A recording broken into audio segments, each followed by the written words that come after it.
Quelques jours après la mort de Tina Turner, décédée le 24 mai dans sa maison près de Zurich à 83 ans, le temps est venu de penser aux obsèques de la tigresse.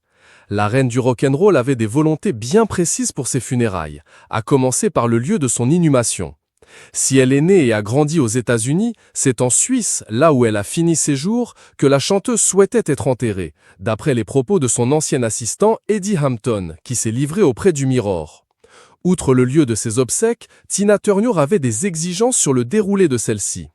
Elle ne voulait pas de grandes funérailles publiques, a précisé l'ex-assistant de la star, qui souhaitait donc une cérémonie d'adieu en toute intimité. Elle voulait être incinérée et je m'attends à ce que ce soit une petite affaire très privée. Ce sera pour ses amis très proches en Suisse et son manager. Ce ne sera pas une grande fête de famille, a-t-il ajouté. Eddie Hampton a donc tenu à respecter les dernières volontés de Tina Turner en ne dévoilant pas la date des obsèques de la rockstar ni l'identité des convives. Je suis sûr qu'il y aura une sorte de concert commémoratif et d'hommage plus tard, a-t-il toutefois précisé. Tina Turner et la Suisse, c'était une histoire d'amour qui durait depuis plus de 2 décennies. En 1995, elle s'y est installée afin d'y vivre avec son compagnon, le producteur allemand Erwin Bach, qu'elle a épousé en 2013. Elle avait ensuite été naturalisée par le pays helvétique. Je suis très heureuse en Suisse et je m'y sens chez moi. Je ne peux pas imaginer un meilleur endroit pour vivre, avait-elle confié au magazine Blick.